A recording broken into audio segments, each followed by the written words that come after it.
எல்லாருக்கும் வணக்கம். நான் டாக்டர் கார்த்திகேயன். ஞாபக மறதிக்கு ஒரு சிறந்த கதையை சொல்லிட்டு நம்ம ஞாபக மறதி பத்தி பார்ப்போம். துஷ்யந்தன் சகுந்தலை கதை உங்களுக்கு தெரியும். துஷ்யந்தன் அப்படிங்கிற மன்னர் காட்டுக்கு போகும்போது சகுந்தலை மீது காதல் கொண்டு கல்யாணம் பண்ணி அவங்க கர்ப்பமா இருக்கும்போது நான் ஊருக்கு போயிட்டு வரேன் அப்படின்னு சொல்லிட்டு போறாரு. போகும்போது ஒரு முத்திரை மோதிரத்தை கொடுத்துட்டு போறாரு. அவர் ஊருக்கு போன உடனே சகுந்தலைக்கு அவர் ஞாபகமாகவே இருக்கு. அப்படியே கன்னத்துல கை வச்சுக்கிட்டு அவர் ஞாபகமாகவே உட்கார்ந்துருக்கும் போது இன்சிடென்டலா துர்வாச முனிவர் அவர் வீட்டுக்கு வராங்க. இதை கூட கவனிக்காம பகல் கனவு கண்டுகிட்டு இருக்க சகுந்தலையை பார்த்து சாபம் விடுறாரு துர்வாச முனிவர். நீ யாரை நினைச்சு என்ன வரவேற்காம ஊட்டியோ அவருக்கு உன்னோட ஞாபகம் சுத்தமா போயிடும் அப்படின்னு ஒரு சாபத்தை விடுறாரு. இதனால போனவன் தான் துஷ்யந்தனுக்கு சுத்தமா சகுந்தலையோட ஞாபகம் இல்ல. தான் ஒரு கல்யாணம் பண்ணோம், மனைவி கர்ப்பமா இருக்காங்க போன்ற எந்த ஞாபகமும் இல்லாம போன இடத்துலயே துஷ்யந்தன் தங்கிட்டாரு. இது ரொம்ப கொடூரமான சாபம் சாமி அப்படின்னு சொல்லிட்டு சகுந்தலையோட தோழி துர்வாச முனிவர்கிட்ட கெஞ்சி கூத்தாடினாங்க. அதனால அவரு மனம் இறங்கி என்னைக்கு துஷ்யந்தன் கொடுத்துட்டு போன அந்த முத்திரை மோதிரத்தை திரும்பி பார்க்கறானோ மீண்டும் துஷ்யந்தனுக்கு அவனோட மனைவியோட ஞாபகம் வரும் அப்படின்னு மட்டும் சொல்லிட்டு போயிடுறாரு. ரொம்ப காலம் கழிச்சுதான் இது நடக்குது. சோ ரொம்ப சந்தோஷமா சகுந்தலை ஒரு படகுல ஏறி துஷ்யந்த மன்னர் இருக்கக்கூடிய இடத்துக்கு போகிறாங்க. போற வழியில அவங்க சந்தோஷத்துல மறுபடியும் பகல் கனவு கண்டுகிட்டே அந்த முத்திரை மோதிரத்தை கையில வச்சுக்கிட்டே ஆற்றோட அலைகளை அப்படியே தள்ளிக்கிட்டே போக போக மோதிரம் ஆத்துல விழுந்துருச்சு. அதை கூட கவனிக்காம நேரா படகுல போய் துஷ்யந்தரோட நாட்டுல இறங்கி துஷ்யந்தரை பார்க்க போறாங்க. பார்த்தா கையில மோதிரம் இல்ல, முத்திரை மோதிரம் இல்ல. துஷ்யந்தருக்கு நீ யாருன்னே தெரியாது, இந்த பெண்ணை நான் வாழ்நாளில் பார்த்ததே கிடையாதுன்னு சொல்லிடுறாரு. இதனால மனசுடைஞ்சு போற சகுந்தலை மிகுந்த ஏமாற்றத்தோட தன்னோட இடத்துக்கே திரும்பி போயிடுறாங்க. ஆனா விதி வலியது. ஆற்றில் தொலைந்து போன அந்த மோதிரம் ஒரு மீனவரோட வலையில மாட்டுது. அந்த மோதிரத்தை பார்த்தோன்னா அவருக்கு இது ஒரு அரச மோதிரம் அப்படின்னு தெரியுது. அதை எடுத்துட்டு போய் துஷ்யந்தரோட நாட்டுல கொடுக்கறாங்க. இது மன்னரோட மோதிரம் அப்படின்னு தெரிஞ்சு துஷ்யந்த மன்னர்கிட்ட அந்த மோதிரம் வந்து சேருது. அதை பார்த்த உடனே அவருக்கு எல்லாமே ஞாபகம் வருது. உடனே சகுந்தலை எங்க அப்படின்னு தேடிட்டு அவங்களோட இடத்துக்கு துஷ்யந்தர் போறாரு. போற இடத்துல ஒரு பையன் சிங்கத்தோட வாயை பிளந்து விளையாண்டுகிட்டு இருக்கான். யார் இந்த பையன் அப்படின்னு விசாரிக்கும் போது இந்த பையனோட பேரு பரதன், அவங்களோட அம்மா சகுந்தலை அப்படின்னு சொல்றாங்க. இது தன்னோட மகன் சொல்லி ரொம்ப சந்தோஷத்தோட மீண்டும் தன் ஃபேமிலியோட இணையறாரு துஷ்யந்தன். அந்த பரதன் தான் நம்ம இந்தியா பாரதம் அப்படின்னு அழைக்கப்பட காரணமா அமைஞ்சது. ஆக இது ஒரு இதிகாச புராண கதை, மகாபாரத கதை. உங்க எல்லாருக்குமே தெரிஞ்சிருக்கும். துஷ்யந்தருக்காவது சாபத்தால ஞாபக மறதி நோய் வந்துச்சு அப்படின்னா இன்னைக்கு நிறைய பேருக்கு ஞாபக மறதி அப்படிங்கிறது பல காரணங்களால வருதுங்க. அதை தடுக்கக்கூடிய முக்கியமான 3 ஹோம் ரெமடிஸ் சொல்லுங்க டாக்டர் அப்படின்னு சொன்னீங்கன்னா 3 விஷயம் நான் இன்னைக்கு சொல்ல முடியுங்க. ஒன்று பிராமி அப்படின்னு சொல்லக்கூடிய வல்லாரை, பக்கோபா மொனேரி அப்படின்னு சொல்லிட்டு ஆங்கிலத்தில் அழைக்கப்படக்கூடிய பொட்டானிக்கல் நேம் கொண்ட இந்த வல்லாரை கீரை பிராமிக்கு பல மூளை சம்பந்தப்பட்ட பிரச்சனைகளை சரி செய்யக்கூடிய தன்மை உண்டுங்க. நாட் ஒன்லி ஞாபக மறதி, மெமரி ப்ராப்ளம்ஸ் வராமல் தடுக்கிறது மட்டும் இல்லை, சாதாரணமாகவே நம்மளுக்கு வரக்கூடிய படபடப்பு, ஆங்ஸைட்டி இது எல்லாத்தையுமே குறைக்கக்கூடிய ஒரு நல்ல பண்புகள் இந்த வல்லாரை கீரையில இருக்கு. மன அழுத்தம், மன பதட்டத்தை குறைக்குது, நல்ல தூக்கம் வருவதற்கும் உதவி செய்யுது, முடி வளர்ச்சிக்கும் நல்லது, மெமரி ரீகால் நம்ம படிச்சதை திருப்பி ஞாபகப்படுத்துறது, கான்சென்ட்ரேஷன், மனம் குவிப்பு திறன் எல்லாத்துக்குமே நல்லது. இன்ஃபேக்ட் நானே சாப்பிட்ருக்கிறேன். நான் ஸ்கூல் டேஸில் எங்கள் அப்பா அம்மா எனக்கு வாங்கி கொடுத்துருக்குறாங்க. ரொம்ப நாள் அந்த டேப்லெட்ஸை சாப்பிட்டேன் அப்படின்னு வைங்களேன்.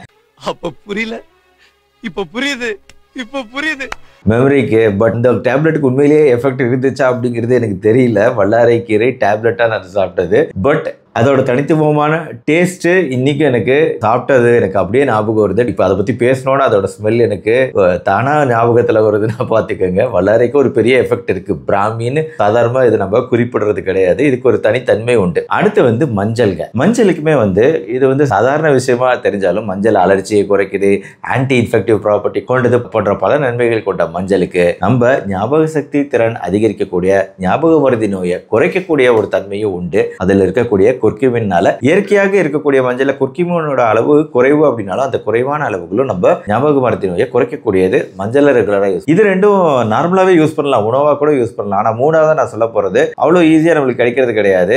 ஜிங்கோ பிலோபா அப்படின்னு சொல்லிட்டு இதை நான் யூஸ் பண்ணது கிடையாது. ஆனா ஜிங்கோ பிலோபா ரொம்ப ஃபேமஸ் உலகம் முழுக்க. இதான் நம்பர் 1 மருத்துவ ஹோம் ரெமடிஸ் அப்படின்னு சொல்லும்னா ஞாபக மறதியை குறைக்கிறதுல ஜிங்கோ பிலோபா தான் மிக அதிக நன்மைகள் கொண்ட முதல் விஷயம். மூளையோட செயல்திறனை அதிகரிக்கக்கூடியது காக்னிட்டிவ் காக்னிட்டிவ் ஃபங்க்ஷனை இம்ப்ரூவ் பண்ணக்கூடியது, மெமரி ப்ராப்ளம்ஸை தடுக்கக்கூடியது. ஜிங்கோ பிலோபா ஞாபக மருதி நோயை குறைக்கிறதுக்கு ஒரு நல்ல மருந்து அப்படின்னு சொல்லலாம். முக்கியமா ஞாபக மருதி அப்படிங்கிறது தடுக்கக்கூடிய ஒரு விஷயமா இருக்கு அப்படின்னா எப்படி அந்த தடுக்கக்கூடிய விஷயத்தை குணப்படுத்தி ஞாபக மருதியை தவிர்க்கலாம் அப்படின்னு நம்ம பார்க்கணுங்க. முதல் விஷயம், டிப்ரெஷன், மனச்சோர்வு இருக்குன்னா அது நீங்கணும். ரெண்டாவது, தூக்கம். அது சரியான தூக்கம் இல்லைன்னா அது டைரக்டா நம்ம மெமரியை பாதிக்கும். சரியான தூக்கம், கரெக்டான நேரத்துக்கு தூங்க போறது, ஒரு குறிப்பிட்ட நேரத்துக்கு தூங்கி எழுறது, தூங்க போறதுக்கு முன்னாடி நல்ல ஒரு சுடுதண்ணீர்ல குளிக்கிறது, தூங்க போற இடம் ரொம்ப நல்ல காற்றோட்டமாகவும் குளுமையாகவும் இருக்கிறது, டார்க்கா இருட்டா இருக்கிறது, தூங்க போறதுக்கு முன்னாடி ஏதாவது புக் படிக்கிறது, ஈவினிங் நேரத்தில் ரொம்ப ஹெவியான உணவு சாப்பிட்றத தவிர்க்கிறது போன்ற விஷயங்கள் மூலமா நம்ம நல்ல தூக்கத்தை வரவழைக்கலாம். ஏன்னா ஹெவியான டின்னர் கூட நம்மளுக்கு இரவு நேரத்தில் ஒரு எதிர்களிப்பு, இரிட்டேஷன் உண்டு பண்ணலாம் இல்லையா? அதனால சொல்றேன், இந்த ஸ்லீப் நல்லபடியாக கொண்டு வந்துட்டோம்னா ஞாபக மருதி அப்படிங்கிறது தானே காணாம போயிடும். ஸ்ட்ரெஸ், மிக அதிகமான ஸ்ட்ரெஸ் இருக்குன்னா அது கார்டிசால் அதிகமாக இருக்கு. அந்த கார்டிசால் நம்மளுக்கு ஞாபக மருதி பிரச்சனையை உண்டாக்கலாம். ஸ்ட்ரெஸ்ஸை குறைக்கும் போது ஆட்டோமேட்டிக்காக ஞாபக சக்தியும் அதிகரிக்கும். ஸ்ட்ரெஸ் அதிகரிச்சுன்னா ஞாபக சக்தி குறையும். ஆல்கஹால், காஃபி மிக அதிகமாக குடிக்கிறது போன்ற விஷயம் ஞாபக மருதி ஏற்படுறதுக்கு முக்கியமான காரணமா இருக்கு. வைட்டமின் B12 குறைபாடு, இது ஒரு முக்கியமான காரணங்க ஞாபக மருதிக்கு. குறிப்பா பெரியவங்கள்ல வைட்டமின் B12 குறைபாடு ஞாபக மருதி நோய்க்கு ஒரு முக்கிய காரணம். அதனால இது எப்ப தேவையோ வைட்டமின் B12 எடுக்க வேண்டிய தேவை இருக்கு. தைராய்டு ப்ராப்ளம் இருக்குன்னா தைராய்டு ப்ராப்ளம் சரி செஞ்சோம்னா ஞாபக மருதி பிரச்சனை குறையும். ஏன்னா அதுக்கும் இதற்கும் சம்பந்தம் உண்டு. ஆக இந்த மாதிரி ரிவர்சிபிள் காசஸ் இதையெல்லாம் நம்ம தவிர்க்க பார்க்கணும். மற்றபடி நம்மளுக்கு நல்ல உணவுகள் பொறுத்த வரைக்கும் ஒமேகா 3 ஃபேட்டி ஆசிட்ஸ் பத்தி சொல்லியிருக்கிறேன். அது வால்நட்டு, ஆளி விதைகள்னு சொல்லக்கூடிய ஃபிளாக்ஸீடு, சியா விதைகள், இதுலலாம் ஒமேகா 3 கொழுப்புகள் அதிகம். இது ஞாபக மருதி ஏற்படாம தடுக்கும், ஞாபக சக்தியை அதிகரிக்கக்கூடிய உணவு. பப்பாளி, கொய்யா, சீதாப்பழம், அன்னாசி, ஆப்பிள், ஆரஞ்சு, மாதுளை, இதெல்லாம் இருக்கக்கூடிய ஆன்டி ஆக்சிடென்ட்கள் நம்ம ஞாபக சக்திக்கு நல்லது. Dark chocolate, 10 gram dark chocolate அப்படிங்கிறது நம்ம ஞாபக சக்திக்கு நல்லது. கடைசியா வழக்கம் போல எக்ஸசைஸ் தான்.